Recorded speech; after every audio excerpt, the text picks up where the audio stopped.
Cinema தியேட்டரில் 4 மணிக்கே போய் உக்காந்துடுறாங்க. அதே மாதிரி பல முடியாமல் கிடக்கிறாங்க. ராத்திரி நேரம் ஒரு மருத்துவமனைக்கு கூட்டிகிட்டு போகலன்னா பையன் வரமாட்டான்.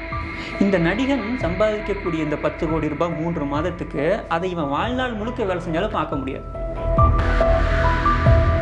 இப்போ வீட்டு பெண்கள் எல்லாரும் என்ன பண்ணி வச்சுருக்கோம், சீரியலில் அடிக்ட் பண்ணி வச்சுருக்கோம். அதை தாண்டி அவங்க யோசிச்சிட முடியாது. அவங்க மனசுக்குள்ளே எப்பவும் ஒரு கவலை இருந்துக்கிட்டே இருக்கும்.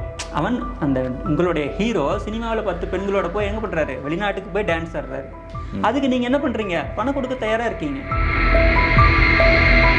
தொண்டன், நான் ரசிகன், இது மாதிரி சிக்கி இதுலேயே. இப்போ இருக்கிற இளைஞர்களுக்கு நீங்கள் என்ன சொல்ல விரும்புகிறீங்க?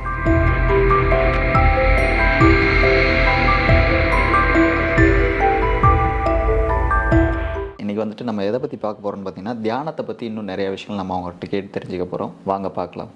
வணக்கம் மாஸ்டர்.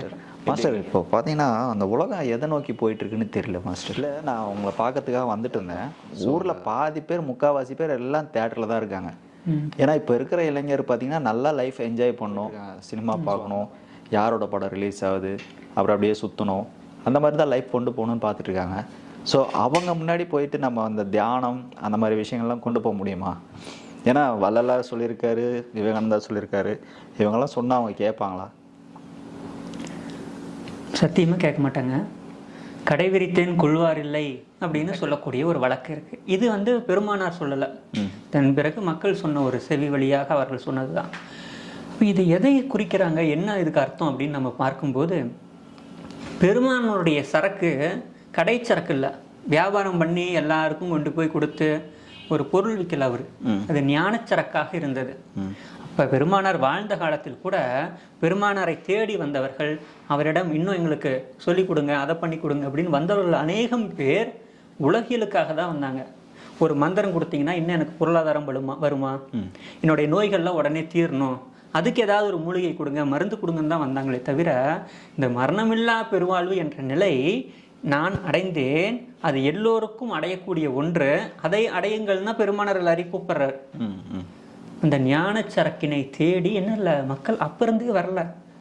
இப்போ இன்னைக்கு நீங்கள் சொல்கிறீங்க, இன்றைக்கு இளைஞர்கள்லாம் இப்படி இருக்கிறாங்க, இவர்கள் எல்லாம் வருவாங்களா அப்படின்னு கேட்கும்போது, நீங்கள் பார்த்த இளைஞர்கள் ஒட்டுமொத்த இந்தியாவில் இருக்கக்கூடிய இளைஞர்களில் ஒரு 1% கூட இல்லை.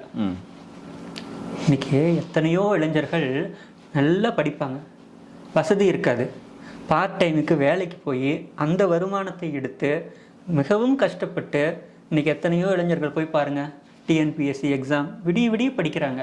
அவர்கள்லாம் யாராவது தியேட்டரில் உட்காந்துருக்காங்கன்னு பார்த்தீங்கன்னா ஒருத்தர் இருக்க மாட்டாங்க. குடும்பத்தினுடைய வறுமை அறிந்து அதில் படித்து மேல்நிலைக்கு வர வேண்டும் என்று போராடக்கூடிய இளைஞர்கள் பல கோடி பேர் இருக்காங்க அந்த நாட்டில். ஸோ அப்படிப்பட்ட இளைஞர்கள்லாம் இருக்கக்கூடிய போது நீங்கள் 19 ஒரு 10 பேர் இருக்கிறத பார்த்துட்டு முடிவுக்கு வரக்கூடாது. இது போன்ற இளைஞர்கள் சினிமா தியேட்டரில் 4 மணிக்கே போய் உக்காந்துடுறாங்க. அதே மாதிரி பல கட்சிகளில் கூட அரசியலுக்காக பல இளைஞர்கள் போகிறாங்க. இது மாதிரி இளைஞர்கள்லாம் போகும்போது இவருடைய மனோபாவம் எப்படி இருக்கும்? நமக்கு தெரிஞ்சதெல்லாம் என்னென்னா ஐக்யூ தெரியும். ஐக்யூனா என்ன? Intelligent question. அதாவது ஒரு பையன் நல்லா படித்தானா நல்ல ஐக்யூ இருக்குது அப்படின்னு தெரியும், நல்ல மார்க் வாங்குவான். அதே போல் இக்யூ அப்படின்னு ஒன்று இருக்குது. இக்யூ அப்படின்னு என்னென்னா எமோஷ்னல் கோஷன்ட். இந்த எமோஷ்னல் கோஷன்ட்டில் ரொம்ப பலகீனமாக இருக்கக்கூடியவர்கள், ரொம்ப குறைவாக இருக்கக்கூடியவங்க தான் இது மாதிரி ரசிகனாகவோ, ஒரு தலைவன் பின்னாடி ஓடுவது, ஒரு தொண்டனாக பல அவதாரங்கள் எடுத்து போவாங்க. இவர்கள் தான் பார்த்தீங்கன்னா காலையில் 4 மணிக்கு எழுந்திரிச்சு போய் பாலாபிஷேகம் பண்ணுறவனா இருப்பான். 2 திங்களாய் அங்கமெல்லாம் நொந்து பெற்ற தாய்க்கு ஒரு மருத்துவத்துக்கு முடியாமல் கிடக்கிறாங்க. ராத்திரி நேரம் ஒரு மருத்துவமனைக்கு கூட்டிகிட்டு போகலன்னா பையன் வரமாட்டான். நான் அவ்வளோ வேலை செஞ்சுட்டு வரேன், உன்னை வேற கூட்டிகிட்டு போகுமா, அது சுமையாக தெரியும். ஆனால் எங்கேயோ இருக்கக்கூடிய ஒரு தலைவன் யாரோ ஒரு நடிகனுக்காக என்ன பண்ணுறான், 4 மணிக்கு அலாரம் வச்சு 3 மணிக்கு எல்லாரும் எழுப்பிவிட்டு கூட்டிகிட்டு தியேட்டருக்கு போய் பாலாபிஷேகம் பண்ணுறான். அப்போ இந்த மனோபாவத்தை பாருங்களேன். இவர்கள் தான் இக்யூ வீக்கானவர்கள். இவர்கள் தான் இது மாதிரி சமூகத்தில் பார்த்தீங்கன்னா பல வேலைகள் ஈடுபட்டு இருப்பாங்க. இந்த இக்யூ லெவலில் குறைவாக இருக்கக்கூடிய இந்த மாதிரி இருக்கக்கூடியவர்கள் தான் சிந்தனை இருக்காது, தலைமை மனோபாவம் இருக்காது, தலைவனாக வரணும், நாம் ஒரு தலைவனாக வரணுங்கிற எண்ணம் இருக்காது, கும்பல் மனோபாவம் இருக்கும்.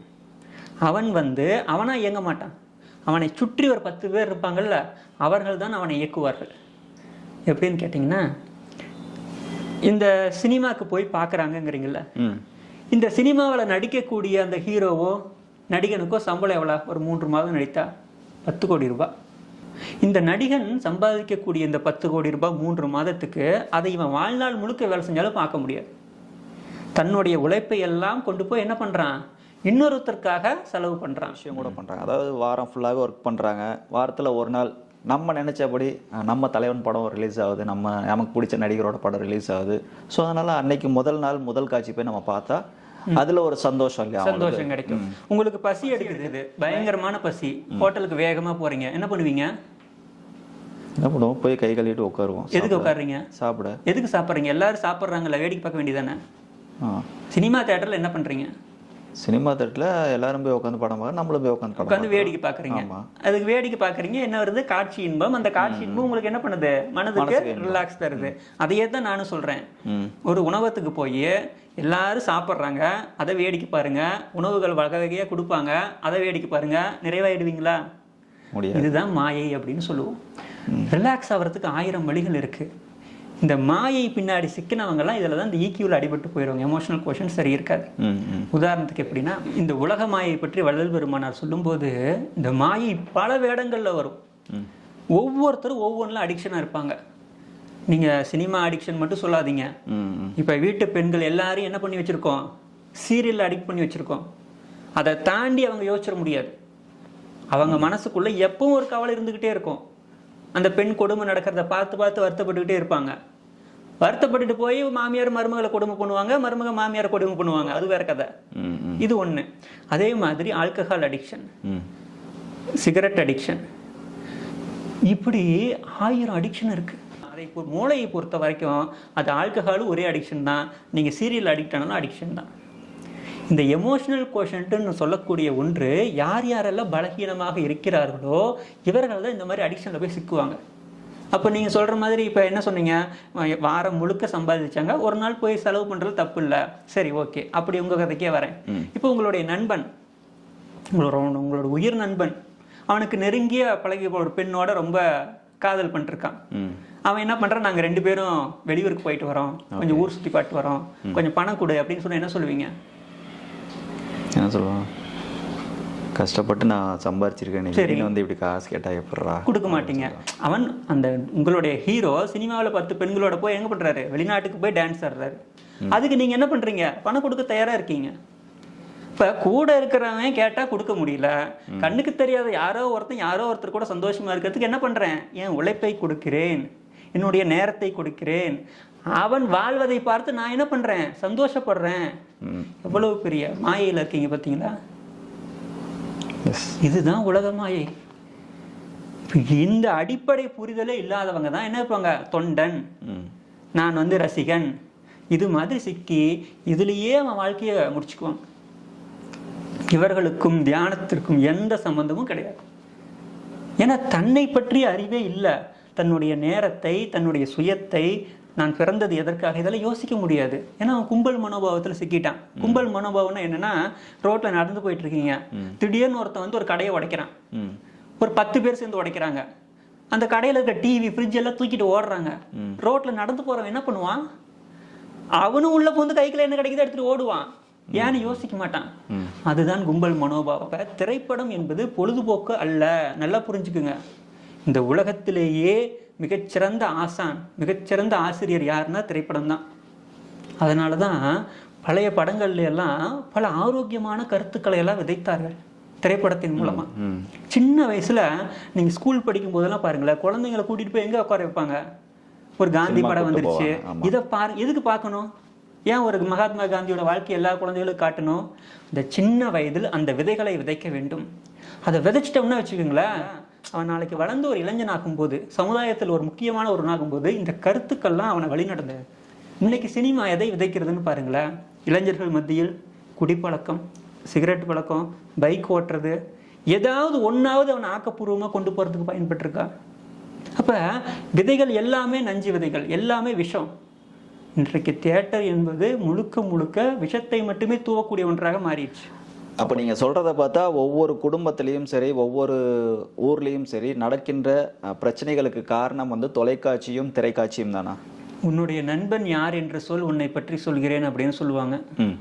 ஏன் நண்பனை பற்றி கேட்குறோம்னா, அதிகப்படியான நேரம் நாம் அவன் கூட இருக்கோம். ஓகே. அவன் நமக்குள்ள மனதில் எதை விதைக்கிறானோ அதுதான் நமக்குள்ள பயிராக மாறும். அதே போல் இன்னைக்கு குடும்பத்தில் இருக்கக்கூடிய பெண்கள் அதிகப்படியான நேரத்தை அவர்கள் செலவிடுவது தொலைக்காட்சியில் தான். ஆமாம். இந்த இளைஞர்களும் என்ன பண்ணுறாங்க, திரையில வரக்கூடிய விஷயங்களை தான் வேத வாக்காவே எடுத்துக்கிறான். நீங்கள் உலகத்தில் எப்படியோ தமிழகத்தை பொறுத்தவரை நீங்கள் ஒரு முதலமைச்சர் ஆகணும்னு என்ன பண்ணணும், சினிமாவில் நடிக்கணும். இது எழுதப்படாத விதியாகி போச்சு. இப்போ இருக்கிற இளைஞர்களால் வந்துட்டு தியானம் பண்ண முடியாதா? அவங்களுடைய மனோபாவத்தையும் மாற்ற முடியாதா? இந்த ஆன்மீகத்தை பொறுத்தவரை எல்லாரையும் வாங்க அப்படின்னு கூவி கூவி சொல்லக்கூடிய விஷயங்கள் இது கிடையாது. ஆன்ம பக்குவத்திற்கு ஏற்ப இந்த வெளி உலகத்தில் இருப்பதெல்லாம் மாயை, இவையெல்லாம் நித்தியம் இல்லாதது, அனித்தியமான ஒன்று, இது நிலையானது அல்ல அப்படிங்கக்கூடிய மனோபாவம் யாருக்கு வருதோ அவர்கள் முதல்ல வந்துடுவாங்க. வள்ளல் பெருமானார் அதைத்தான் சொன்னார், பக்குவம் வருவிப்போம் அஞ்ச வேண்டாம் அப்படின்னு சொல்லுவார். பக்குவப்பட்டு இதெல்லாம் என்னை துன்பங்களுக்கு அழைத்து செல்கிறது, இதெல்லாம் வேண்டாம் அப்படின்னு மனம் திருந்துவார்கள். பார்த்தீங்களா? இது எப்போ நடக்கும்? ஒவ்வொரு இளைஞனுக்கு மனதிலும் நடக்கும். அந்த பக்குவம் நிகழும் போது இந்த புறத்தேடுதல்கள் எல்லாம் விடுத்து ஒவ்வொருவராக உள்முகமாக பயணத்தை துவங்குவார்கள். அப்படி துவங்கும் போது அவர்களுக்காகத்தான் என்ன பண்ணுறாங்க, வள்ளல் பெருமானாராகட்டும், திருமூலராகட்டும், திருவள்ளுவராகட்டும், இவர்கள் காத்து கொண்டிருக்கிறார்கள். சரி சார், காத்துட்டு இருக்காங்கன்னு சொல்கிறீங்க, அவங்களாம் உலகத்தில் இல்லையே சார்? மகான்களுக்கும் அவர்கள் தந்த மறைகளுக்கும் அழிவே கிடையாது. நீங்கள் ஒரு திருக்குறள் என்ற புத்தகத்தை எடுக்கிறீர்கள் என்றால் திருவள்ளுவர் உங்கள் கூட இருக்காருன்னு அர்த்தம். திருவருட்பாவை தொட்டா வள்ளல் பெருமானரே என்ன பண்றாரு, புத்தகத்தின் வாயிலாக உங்ககிட்ட பேசுறாருன்னு அர்த்தம்.